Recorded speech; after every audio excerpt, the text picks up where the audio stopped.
race fans, let's talk a little late model action from this past weekend, which was, of course, Labor Day weekend, the invitational season in full force, and then we'll get to this week's power rankings. Let's start with, it was the championship weekend for the structural buildings with Soda Late Model Challenge Series events.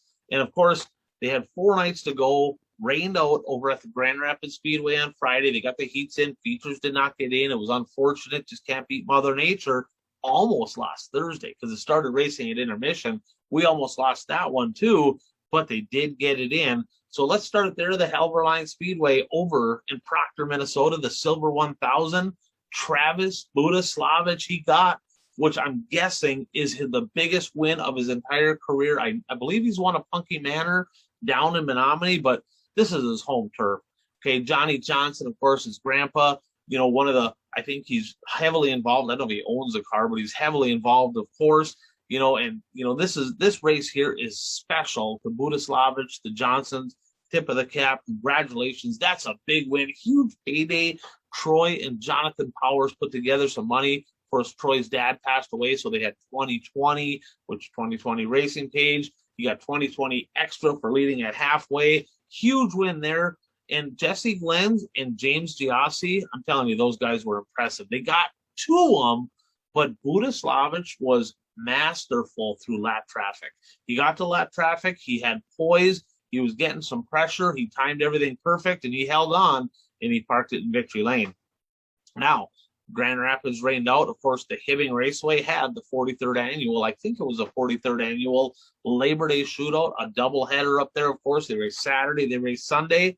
Day number 1, the Hermantown Hammer, Daryl Nelson, he put the 44 in victory lane. Hibbing, you know, he'll be the first to tell you, not his favorite place, but he's pretty darn happy on Saturday night after getting that big win, $3,500 payday up in Hibbing.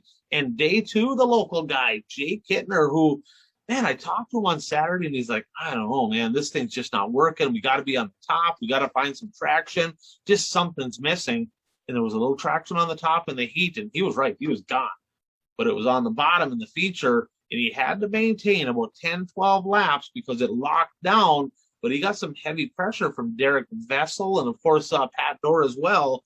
Jay Kittner, congratulations, a big win up in Hibbing. And as far as the Challenge Series goes, Daryl Nelson, he took the 44, and he's your 2021 Structural Buildings Wissota Late Model Challenge Series champion. Congratulations to Daryl Nelson. Been racing with him for a long time. Super proud of him. Great to see him. And another thing, got to see his dad. I was pretty excited about that. Got to see a legend. Billy Nelson was up when I was up in Proctor, but great to see Daryl getting that done. I mean, he was kind of reluctant about following the series. He did it for the family. The kids loved it. He said he had a blast, and he's hoping to do it again. So let's go out to Aberdeen, South Dakota, the Brown County Speedway. They had the Big Buck Nationals out there. The top 2 guys in the area, Searing, Becker, they weren't there. Of course, Searing couldn't go. He got booted, and Becker went out west because he had to go race Searing. But it's showtime, baby. Kent Arment, he parked the 9 in victory lane. No stranger to winning out in Aberdeen. I mean, this guy has flat out won probably more races than anybody out in Aberdeen, so congratulations, Kent Arment. Gillette Thunder Speedway, they had the East-West Clash national title contenders, both there, Cole Searing and, of course, Chad Becker. And Cole Searing got a little bit closer to clinching it. 3 for 3 out there. Becker is just having things ain't going good. Hauler issues. He blew a motor out there. That didn't go well, so he left. He went to Watertown, got a second the next night. But Cole Searing has been red hot, and he has all but locked up the national title. And it's not over yet, but it's darn close. River City Speedway up in Grand Forks, Dustin Strand, he put the 71 in victory lane. You know, he's looked fast as of the last few times I've seen him over there. The question is this, he's really had a rough season. I mean, it's not been good. I mean, a lot of just very unhappy with it. The question is this, last year, he had a great season all year long, and the sights didn't go good.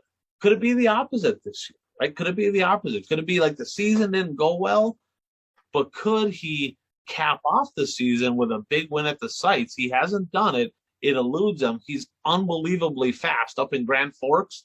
I'm telling you, my sleeper pick this weekend for the John Seitz Memorial, the 71 Dustin Strand, man, it would be good to see him get her done. Victory Lane Speedway up in Winnipeg, they had a Labor Day weekend doubleheader as well. Day number 1, Ward Emery. Man, 3 in a row. First year in a late model. He's just been on a tear. That's all he does is win up there. He won both nights in the modified as well. Night 2 to the Hall of Famer, Mike Balkin. He says, that's enough. Emery, seriously, stop. I'm the late model guy. You're the mod guy. I'm going to get back in victory lane. I think Emery got second, but Balkin got her done, his 5th of the year. Couple good hot shoes up there. I'm hoping one of them somehow sneaks across the border to come to the sites. I don't know if it's going to happen or not, but both of them, too, would be great additions for sure. Now, let's head over to eastern Wisconsin. Shawano, they had the fair races over there. Sounds like it was a pretty hammer-down surface. Big half-mile just on the pump. Justin Ritchie, who started out early with a couple wins, kind of cooled off, but he got the 70 back in victory lane. And let's go over to the Casino Speedway, the big bull, or big, not big, the baddest bull ring in South Dakota, the little quarter mile. Tyler McDonald, he worked the high side. He looked really good in the 5M. He got his 2nd of the year. I'm not sure if he's done racing or not. Of course, they got harvest time coming up there. They got the Autumn Classic. I'm hoping he's going to race that. I'm going to be out there for that. But McDonald, a very limited schedule, but extremely fast in 5M. Now, this week, late model fans, of course, you're probably already aware of what's going on tonight at the River City Speedway, the prelude to the Johnny, the final NLRA race of the year. Shane Edgington with an 8-point lead over rookie Mike Gresseth. That one is going to be really, really good. And that's going to be on FYE.tv. And, of course, the Sites Memorial, Friday, Saturday, 9,200 to win. It's going to be good up at Grand Forks. Now, the Gondik Speedway over in Superior, the Russ Larson Classic. 2 complete shows for late models, Friday and Saturday. Tell you, there's going to be stoked fields at both of those tracks. You definitely want to watch them both. And then there's a doubleheader out in Rapid City. Now, the question I have is this. Becker and Searing, okay? They're racing for a national title. Don't hate the player, hate the game. The system's kind of messed up. Where do they go? Now, I want to see them at the sites, right? They're already out there. Big money on the line. You got this kind of show. I expect to see the 2 best guys in South Dakota at the sites. Are they going to go there? Are they going to go to Rapid City? We'll find out soon. I hope they make the right choice. And then the Dirt Kings, the Discount Shop Towels Dirt Kings series. They got a pair of shows. I think there's only 3 left. They got a show over at Sycamore Speedway, which is the track closest to me, and over at Wilmot, Wisconsin as well. Sycamore, of course, in Illinois, the first time the Dirt Kings are leaving there. Point leader in that deal, Nick Anvalet, he's been extremely fast. Let's see if he can seal the deal. So let's get to it, the September 9th edition of the BuyRaceShirts.com One to Go Show Late Model Power Rankings. At number 10, the Hermantown Hammer, Darrell Nelson. He had 1 win. Now, here's the deal. You look at his overall weekend. He had a 10th at Proctor. He won the first day at Hibbing. Then he got a 9th. But let's be honest. It was kind of top dominant in Proctor. The rain didn't help. They were kind of hauling on a cushion. Day 2 in Hibbing, locked down. It was rubber. It is what it is. But the eye test says he's fast. And this weekend, they're going to his house. Okay, they're going to his house. That guy can flat out get around the Gondik Speedway. That's why I'm going to put him in the top 10 at 10. I have a feeling he's going to win at least one of the nights this weekend. At number 9, Jesse Glenz. Jesse Glenz looked really good in Proctor. Could not quite get to Travis Budislavich, but he had a good race there with G.O.A.T. He outdueled G.O.A.T. to get into the 2nd spot. He's got a pile of wins. He just won a Challenge Series show the week before. He got the 444 Memorial. He won one night at the USA Nationals. Glenz is solid, and he's going out to the sites this year. Now, last year, if you remember, I think he got 3rd at the sites, and he's like, I looked at the lap counter, I misjudged, and I kind of put it in coast mode, and by the time I realized it was too late, let's find out if that's true. He's extremely fast. He's going to be a guy to beat out at the sites Memorial. At number 8, Mike Gresseth. Here's another guy to beat. He's a rookie, right? He has the most NLRA wins with 5. He's currently just 8 points out of first, trying to lock down the title. That's only 1 position. They got double points for the NLRA. I believe that's 1 position. So if he beats, I think if he finishes ahead of Edgington, he wins it. Or maybe he's got to beat him by 2. But at the most, it's 2. It's going to be really interesting. He can get around that place. He's won races up there, but this ain't the weekend that you want to be chasing somebody in points. There'll be 50-some cars up there in Grand Forks, but he's put together a hell of a season. At number 7, Chad Becker. Becker putting together a nice season as well. 14 wins on the year. He's second in Wissota National standings. He's got a $10,000 to win payday earlier this year. And he did get second. He moved up. He got second at Casino, but he's just something's off, right? Something's off with the 12. I'm not sure what it is. The 10 really kind of has his number.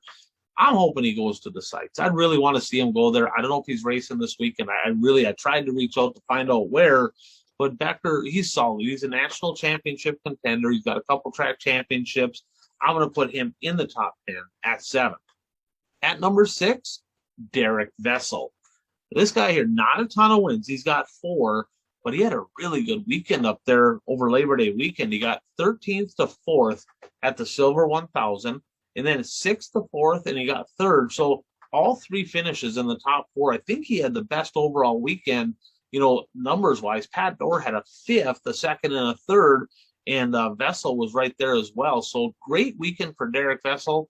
It seems like he's always around 2nd, 3rd, 4th, 5th, around that area. A lot of money on the line. He's good at Superior. Of course, he's the track champion down there. So look for Derek Vessel to be fast in the 16. At number 5, Shane Edgington. I don't know what happened in Proctor. I don't know if he hooked a motor. It was great to see him make his way over to the Silver 1000. I don't know if he blew up or what happened. He kind of had an off night the next night up in Grand Forks. That didn't go well. He's put together a good season. He's leading the NLRA points right now. Could this be the year that the NLRA championship goes to Canada? Is it going up there? He's put together a great season, consistent top 3, top 4, top 5, passes a lot of cars. And the last show up at Grand Forks, he was there, but he was really tight. It was kind of muddy on the bottom. Of course, Searing ran good at that one too. But Edgington, he's a sleeper pick. This is a guy here that could be in the conversation to win. And of course, Aaron Turnbull is making the trip back down as well. Excited for that. He's trying to make it 3 in a row. Remember, the Sites Memorial, 3 straight years, it's won by a Canadian. The last 2 by Aaron Turnbull, the year before that by Ricky Weiss. Could he keep the streak going? We'll find out this weekend. At number 4, this will be interesting for you. I shook things up in the top 5. At number 4, the Iceman, Jimmy Mars. Really, the only reason I faded him, he's not racing much, not with soda stuff. He's at the World 100 right now. I know he made the show on night 1 and kind of finished middle of the back or whatever. That's a stout field of cars. It's a World 100. I mean, let's be honest. But when he races in the area, flat out in the conversation. He's a podium guy. He's the mark. He really is. I mean, he's the guy that everybody's trying to beat when he's in the area. It just is what it is. But I don't know when that's going to be next. I know he's not racing the Northern Nationals because he went to the World 100. Rumor has it pays just a little bit better at that one. So he's going there. Not sure where he's going to go after that. Maybe the Legendary. If he goes there, he's going to be really quick. If he goes to the Punk, he'll be quick. I don't know where he's going to go, but I promise you this. Wherever the 28 unloads, instant threat, as are the guys ahead of him, right? At number 3, Cole Searing. This guy here, I'm telling you, he has put together a season. I pick on him a little bit because he kind of runs against some weaker stuff, but don't hate the player, hate the game, like when he goes all west. But 20 wins. He went out, he did what he had to do. He went out west, he raced against Becker, east-west clash, 3 wins. I don't even know how many wins he's got since the suspension, but it's a bunch. I don't have it in front of me, but ever since he got off that 2-week hiatus, I mean, he's been on an absolute tear, and he is very close to sealing the deal. Cole, get to the sites. Please go to the sites. I'm begging you, go to the sites. He's a good wheel man, and you're not. Nobody's gonna knock you for going to the sites and not winning. Okay. But they'll knock you for dodging a big race like that. Get up there. There's plenty of racing left. He's in the driver's seat. There's no reason to go anywhere except for the sites for him. I'm really hoping that's where he goes. And I have a feeling if he goes there, he can perform well. He was pretty solid there last year in the top 10. I think he got maybe 6th or 7th there. He was solid, and I feel like he could be a guy that runs well there. At number 2, the Double One Express, Pat Dorr. I'm telling you, this guy here has just been unbelievable. 15th to 5th at the Silver, 7th to 3rd, day 1 of Hibbing, 10th to 2nd. 10th to 2nd at Hibbing on Labor Day. It was locked down. How the heck did he do that? He was so fast on the high side, it was crazy. But there's not a guy, period, out there in late model racing right now except Searing, okay? But Doors, I guess, strength of schedule is higher, right? He's running a little bit more strength of schedule, but seconds, thirds, he's there every single night. He's my pick to win this weekend in Superior. And at number 1, Nick Anvalet. Man, he has put together a season. And people are like, it's hard, it's tough, because he doesn't race against all these guys all the time. But he has, looking at this, he's got 11 wins on the year. He starts 8th almost every single night at Shawano. He's leading the Discount Shop Towels Dirt King Series. 2 races this weekend to try to lock things up. Of course, 1 more of the week. It won't be over after this week, but he can put himself in position, and he travels well. He won at Cedar. He ran very well at Mississippi Thunder, which was a Dirt Kings race. He ran very well over in Menominee. I think a top 5, and then he got 5th over at the Mater. He's put together a hell of a season, and I'm telling you, the guys that in the Wissota country, you don't want no part of this guy. You don't. I mean, he's legit. He's for real. Don't know how much racing he has left in him at the end of the year after the Dirt King stuff is done. So we'll give him his love right now. I'll have to talk to him after this weekend. But for now, the BuyRaceShirts.com 1 to go show late model power rankings, the top spot, Nick Anvalet.